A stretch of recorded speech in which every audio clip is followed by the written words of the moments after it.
Hello students, this is Vaishni Pandya. और last class में हम लोग पढ़े थे इम्पोर्टेंस ऑफ मैनेजमेंट। ओके, तो वो सेशन हमने वहां पे फिनिश कर दिया था। आज की क्लास में एफ.डब्ल्यू. टेलर का बैकग्राउंड और उन्होंने कौन कौन से प्रिंसिपल्स दिए हैं उसके बारे में आज जानते हैं।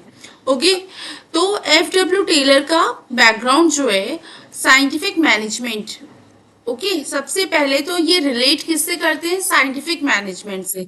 इनको क्या नाम दिया गया है? Father of scientific management. इनको हम लोगों ने फादर ऑफ साइंटिफिक मैनेजमेंट का नाम दिया है। It's origin to Frederick Winslow Taylor. इनका पूरा नाम क्या है?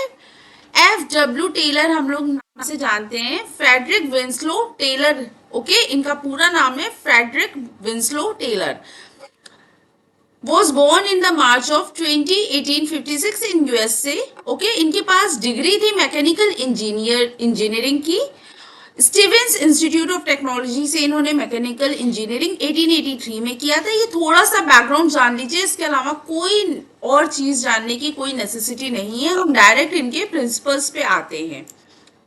तो इनका फर्स्ट प्रिंसिपल था हमारा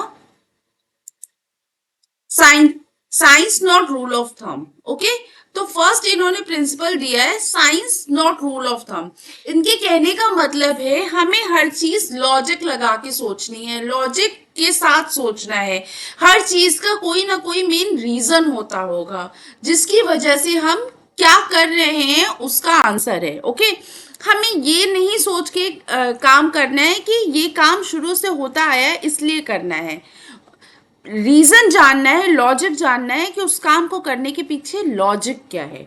science not rule of thumb. Okay, यहाँ पे कॉमा है, science not rule of thumb. Taylor believe that there was only one best method to maximise efficiency.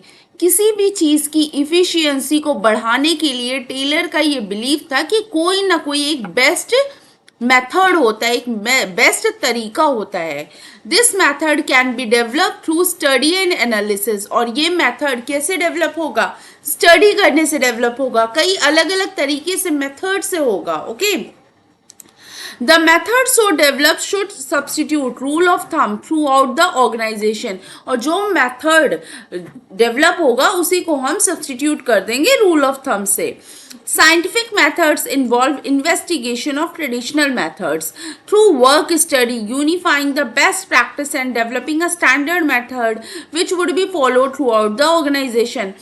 तो साइंटिफिक मेथड्स कैसे इन्वॉल्व किए गए, कैसे बने? जो ट्रेडिशनल मेथड था उसके ऊपर स्टडी करी गई, जो काम चलता आ रहा था उस पर देखा गया, उसके ऊपर एक्सपेरिमेंट्स किए गए कि कोई काम किस तरीके से कैसे होता है। एक अगर हमारा लेबर है, वर्क कर रहा है, तो वो कितने घंटे बाद थकता है, फिर उसको कई और लेबर्स के ऊपर देखा गया, उसके बाद ये मेथड निकाला गया कि एक लेबर को इतने घंटे बाद हमें इतना रेस्ट, इतने मिनट्स का रेस्ट देना चाहिए। ओके, तो ये इनके कहने का मतलब है कि साइंटिफिक मेथड निकाला गया, एक एक्सपेरिमेंट किया गया, लॉजिक निकाला गया कि नहीं ये हर लेबर इतने घंटे बाद थक जाएगा तो हमें इसके बाद रेस्ट देना ही देना है। ओके, तो इसके ऊपर एक अच्छी खासी स्टडी हुई, रिसर्च हुआ, उसके बाद कोई प्रिंसिपल बना।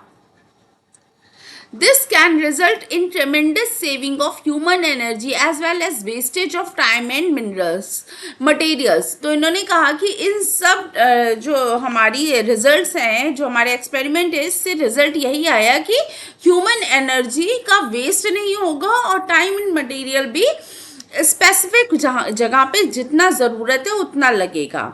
The more sophisticated the process greater would be the savings. ठीक है, तो जितने ही सोफिस्टिकेटेड प्रोसेस होगा उतने ही ज़्यादा हमारी सेविंग अच्छी होगी टाइम, एनर्जी एंड मटेरियल की। यहाँ पे कहने का मतलब इनका ये है। Science not rule of thumb में आपने ये जाना कि हमें हर चीज़ साइंटिफिकली करनी है। कुछ भी चीज़ें पुरानी चली आ रही हैं, हमें उसको ब्लाइंडली फेथ नहीं करना है। और इन सब चीज़ों के ऊपर जो है काफ़ी रिसर्च चली है, काफ़ी एक्सपेरिमेंटेशंस हुए हैं, उसके बाद कोई एक बेस्ट मेथड निकाला गया है। और टेलर जी का ये मानना था किसी भी काम को करने का एक अच्छा तरीका ज़रूर होता है, किसी भी चीज़ की इफ़िशियंसी को मैक्सिमाइज करने का। ओके, तो तो उन्होंने एक बेस्ट मेथड निकाला, हार्मनी नॉट डिस्कॉर्ड। नेक्स्ट हमारा प्रिंसिपल है harmony not Discord. Factory system of production implies that managers served as a link between owners and the workers. तो फैक्ट्री सिस्टम में क्या होता है, मैनेजर एक लिंक होता है, किसके बीच का लिंक होता है, ओनर्स के और वर्कर्स के बीच का लिंक होता है। यहाँ पे आपके ओनर्स आते हैं और यहाँ पे आपके वर्कर्स आते हैं और यहाँ पे आपका आता है मैनेजर। मैनेजर क्या होता है, ओनर्स और वर्कर्स के बीच का लिंक होता है। यहाँ इनकी बातें ये सुनता है, इनकी बातें सुन के जो है यहाँ तक इन लेबर्स तक पहुँचाता है। लेबर्स की प्रॉब्लम को भी मैनेजर सुनता है और मैनेजर्स जो है सुन के ओनर तक लेबर्स की प्रॉब्लम को पहुँचाता है। तो ये इसलिए मैनेजर को एक लिंक का नाम दिया गया है। Since as managers they had the mandate to get work done from the workers, it should not be difficult for you to appreciate that there was always existed the possibility of kind of class conflicts, the manager versus workers. तो इन्होंने कहा कि एक manager को काम करवाना होता है वर्कर्स से, तो इसमें कई जगह पे कुछ कॉन्फ्लिक्ट्स भी अराइज होते हैं। Taylor recognized that this conflicts helped none the workers, managers and the factory owners। और जो conflicts arise होंगे, conflicts आएंगे, मतभेद होंगे लोगों के बीच में, लड़ाइयाँ होंगी, एक दूसरे की बात को लोग समझेंगे नहीं। He emphasizes that there should be complete harmony between the management and the workers। तो इससे प्रॉब्लम होगी और इस प्रॉब्लम का से किसी को भी प्रॉफिट नहीं होगा, ना वर्कर्स को प्रॉफिट होगा, ना मैनेजर्स को प्रॉफिट होगा, ना फैक्ट्री ओनर्स को होगा। तो ये इसके बीच में ना शांति होनी चाहिए, कि इनके बीच में, मैनेजर्स और वर्कर्स के बीच में। Both should realise that each one is important. दोनों को ये बात समझनी होगी कि हम दोनों ही अपनी कंपनी के लिए बहुत ज़्यादा इंपॉर्टेंस रखते हैं। To achieve this state Taylor called for complete mental revolution on the part of both management and workers. तो इसके लिए टेलर ने एक बात निकाली, उन्होंने मेंटल रिवॉल्यूशन निकाला। मेंटल रिवॉल्यूशन में क्या होता है, वर्कर्स को ये समझना होता है कि मैनेजर्स भी इंपॉर्टेंट है और मैनेजर्स को भी वर्कर्स को वैल्यू देनी होती है। Okay, it means that management and workers should transform their thinking. In such a situation, even trade unions will not think of going on strike etc. तो अगर मैनेजमेंट को वर्कर्स समझेंगे, वर्कर्स को management समझेंगे, तो ट्रेड यूनियंस को बीच में आने की ज़रूरत ही नहीं होगी, उनको भड़काने की ज़रूरत नहीं होगी, वो स्ट्राइक पे नहीं जाएंगे। स्ट्राइक पे नहीं जाएंगे तो काम बहुत अच्छे से आराम से स्मूथली चलेगा, और काम स्मूथली चलेगा तो ऑफकोर्स सी बात है आपका ऑर्गेनाइजेशन प्रॉफिट में रहेगा, आप प्रॉफिट में रहेंगे। Okay, management should share the gains of the company. फिर उन्होंने कहा है कि मैनेजमेंट को अपने वर्कर्स को एक साथ लेके चलना है, उनको ये नहीं फील कराना है कि आप लेबर हो, आप लोअर क्लास हो, मैं मैनेजर हूँ, हमारा मैनेजमेंट है, हम आपसे काम लेते हैं, ऐसा फील नहीं करवाना है। मैनेजर्स को मैनेजमेंट को जो मैनेजर्स हैं उनको अपने लेबर्स, अपने वर्कर्स से अपनी कंपनी के प्रॉफिट एंड लॉस के बारे में डिस्कशन करना है, उनसे सब कुछ अच्छे से डिस्कस करके उन तक बातें पहुंचानी होगी। ठीक है, अगर कोई प्रॉफिट हो रहा है तब भी, अगर कोई लॉस होगा तब भी। At the same time worker should work hard and be willing to embrace change for the good of the company. और इसी की तरह वर्कर्स को भी बहुत अच्छे से मन लगा के मेहनत से काम करना है और ये सोचना है कि हम कंपनी की भलाई करेंगे तो हमारी भी भलाई होगी। तो कॉन्फ्लिक्ट्स नहीं अराइज होने चाहिए। मैनेजमेंट और वर्कर्स जो है उनको मिलजुल के काम करना है। लेबर्स को ये सोचना, वर्कर्स को ये सोचना है कि ये नहीं सोचना है कि हमारे बिना मैनेजमेंट कुछ नहीं कर सकता, और मैनेजमेंट को भी नहीं सोचना है कि वर्कर्स के बिना हम अकेले ही सारा काम कर सकेंगे। दोनों ही बहुत ज़रूरी है एक ऑर्गेनाइजेशन में, और दोनों को ही मिलके काम आगे बढ़ाना है। ओके, तो इसीलिए जो है एक मेंटल रिवॉल्यूशन लेके आए टेलर जी, और उन्होंने बताया कि दोनों ही मैनेजमेंट के लिए, दोनों ही फैक्ट्री के लिए, ऑर्गेनाइजेशन के लिए बहुत इंपॉर्टेंस रखते हैं, और एक दूसरे को आप अहमियत दीजिए तभी हम प्रॉफिट में जा सकते हैं। ओके, तो ये बात हो गई हमारी हार्मनी नॉट डिस्कॉर्ड की। नेक्स्ट हमारा है point cooperation not individualism. Cooperation not individualism में कहते हैं there should be a complete cooperation between labour and management instead of individualism. हम अकेले हैं, हम अलग हैं, ये ना सोच के हमें कॉपरेट करना है एक दूसरे को। किसको? वर्कर्स को और मैनेजमेंट को। फिर से बात आ रही है वर्कर्स की, लेबर्स की और मैनेजमेंट की। This principle is an extension of principle of harmony not Discord. तो इसको एक्सटेंशन किसका कहा गया है? हार्मनी नॉट डिस्कॉर्ड का। अभी हम पढ़ के आए हैं हार्मनी नॉट डिस्कॉर्ड, उसी को हम इसको थोड़ा एक्सटेंशन में पढ़ रहे हैं। ओके, और इसका एक बढ़ा हुआ रूप कह सकते हैं cooperation not in harmony not discord का cooperation not individualism. Okay, competition should be replaced by cooperation. ये आपका कीवर्ड है, ये बहुत अच्छे से रट लो इसको, आंसर में लिखोगे तो बहुत अच्छा इसका जो है आपका इम्पैक्ट पड़ेगा। Competition should be replaced by cooperation. ठीक है, कॉम्पिटिशन को हमें रिप्लेस करना है। किससे रिप्लेस करना है? कॉपरेशन से रिप्लेस करना है। Both should realise that they need each other. दोनों को इस बात की रियलाइजेशन होनी चाहिए कि वो एक दूसरे की नीड है। मतलब एक दूसरे के बिना, एक के बिना दूसरे का काम नहीं चल सकता है। अगर लेबर्स को मैनेजमेंट की ज़रूरत है तो मैनेजमेंट को भी लेबर्स की ज़रूरत है। For this, management should not close its ear to any constructive suggestions made by the employees. तो इसके लिए मैनेजमेंट को अगर एम्प्लॉयज़ कुछ सजेस्ट करते हैं, कुछ एडवाइस करते हैं, तो उसको अपने कान बंद नहीं करके ढंग से सुनना चाहिए, उनकी बात को समझना चाहिए, रिस्पेक्ट करनी चाहिए। They should be rewarded for their suggestions which result in substantial reduction in cost. और साथ में ये भी यहाँ पे कहा गया है कि और उन सजेशंस जिनसे कंपनी को फायदा हुआ है या होगा, आपने देखा कॉस्ट रिडक्शन हो रही है किसी एम्प्लॉय के कुछ अच्छा सजेस्ट करने से, तो उसको उस एम्प्लॉय को रिवॉर्ड भी करना चाहिए। They should be a part of management and if any important decisions are taken workers should be taken into confidence. उनको एक मैनेजमेंट का पार्ट फील होना चाहिए, उनको आप एक मैनेजमेंट का पार्ट बना के लिए रखिए। और अगर कोई डिसीजन लिया जा रहा है मैनेजमेंट में तो उनको इस बात में कॉन्फिडेंस में रखिए, उनको ये बात बताइए, उनसे ये बात डिस्कस करिए कि ये हमारे यहाँ चेंजेस आ रहे हैं। Okay, eight the same time worker should desist from going on resist, ये रेजिस्ट है आपका। Eight the same time worker should resist from going on strikes and making unreasonable demands on the management. तो इसके साथ साथ यहाँ पे ये भी कहा गया है कि वर्कर्स को भी इस बात से हटना चाहिए, पीछे हटना चाहिए। बार बार ये ना हो कि स्ट्राइक्स पे जाएं, किसी अनरीजनेबल कोई रीज़न नहीं है और उसके अलावा भी फालतू में कोई डिमांड्स कर रहे हैं मैनेजमेंट से, तो इस तरीके से भी नहीं करना चाहिए। In fact when there will be open communication system there will be no need for even a trade unions. और जिस कंपनी में जहाँ पे ओपन कम्युनिकेशन होती है मैनेजमेंट और लेबर्स के बीच में, वहाँ पे फिर ट्रेड यूनियंस की भी कोई ज़रूरत नहीं होती है। According to Taylor there should be an almost equal division of work and responsibility between workers and management.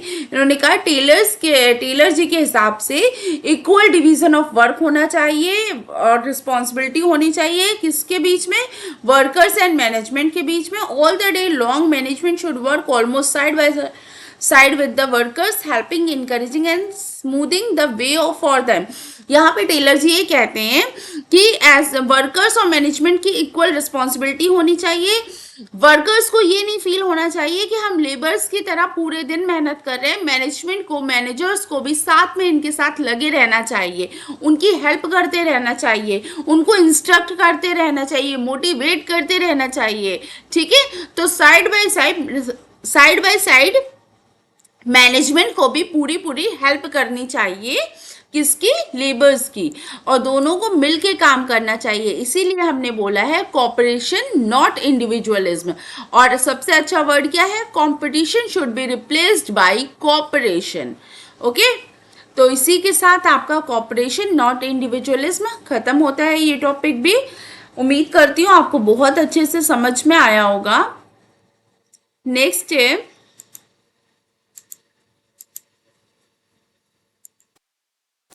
Development of each and every person to his और हर ग्रेटेस्ट एफिशिएंसी।